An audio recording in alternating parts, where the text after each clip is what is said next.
میری بیٹی نے شریعت مطہرہ کے خلاف اپنے قدم کو اپنے گھر سے باہر نہیں نکالا، اس وجہ سے میں نے اسے اپاہج کہا تھا، اور ہاتھوں کی لولی اس وجہ سے کہا تھا کہ آج تک میری بیٹی نے اپنے ہاتھوں سے غیر شرعی کام کوئی کیا ہی نہیں، اس وجہ سے میں نے اسے اپاہج کہا، اور آنکھوں سے اندھی اس وجہ سے کہا کہ آج تک میری بیٹی نے کسی غیر محرم کا چہرہ نہیں دیکھا، اور میں نے جو اسے گونگی کہا تھا اس وجہ سے کہ میری بیٹی نے کبھی جھوٹ نہیں بولا، اور میری بیٹی نے کبھی کوئی غلط بات نہیں بولا، کوئی فحش بات کو اپنی زبان سے ادا نہیں کیا، اور جو میں نے کانوں سے بہری کہا تھا اس وجہ سے کہ آج تک میری بیٹی نے نہ کسی حرام چیز کو سنا اور نہ کسی فحش چیز کو اپنے کانوں سے سنا۔ بہرحال حضور غوث پاک رضی اللہ تعالی عنہ کی والد ماجد اور آپ کی والدہ کا نام ام الخیر فاطمہ تھا۔ اب جب ایسے چمن میں جب ایک کلی پھوٹتی ہے اور اس کلی سے جب ایک پھول جنم لیتا ہے، اسی پھول کا نام حضور عبد القادر حضور غوث پاک رضی اللہ تعالی عنہ۔ حضور غوث پاک رضی اللہ تعالی عنہ کی پیدائش مبارک شہر جیلان میں ہوا، سن 470 یا 71 ہجری میں آپ کی پیدائش جمعہ کے دن پہلے رمضان المبارک کے دن ہوتی ہے، اور حضور غوث پاک رضی اللہ تعالی عنہ کی ایسی داستان، ایسی کرامتیں انشاءاللہ آپ کو جمعہ در جمعہ بتاتا رہوں گا، اور حضور غوث پاک رضی اللہ تعالی عنہ کی شان کے مطابق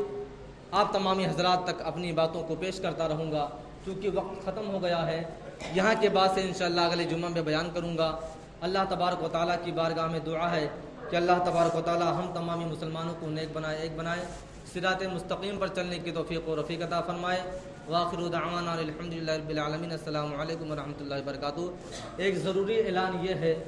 کہ آپ تمامی حضرات سب مل کر کے یا علیحدہ فلسطین کے مسلمانوں کے لیے خصوصی دعا فرمائیں، کیونکہ وہاں کے مسلمانوں پر ظلم و تشدد کے پہاڑ توڑے جا رہے ہیں۔ آپ تمامی حضرات سے گزارش ہے کہ آپ تمامی حضرات مجمع کے ساتھ یا علیحدانہ طور پر اپنے طریقے سے اللہ تبارک و تعالیٰ کی بارگاہ میں ان تمام مسلمانوں کے لیے، آپ مظلوم مسلمانوں کے لیے آپ دعا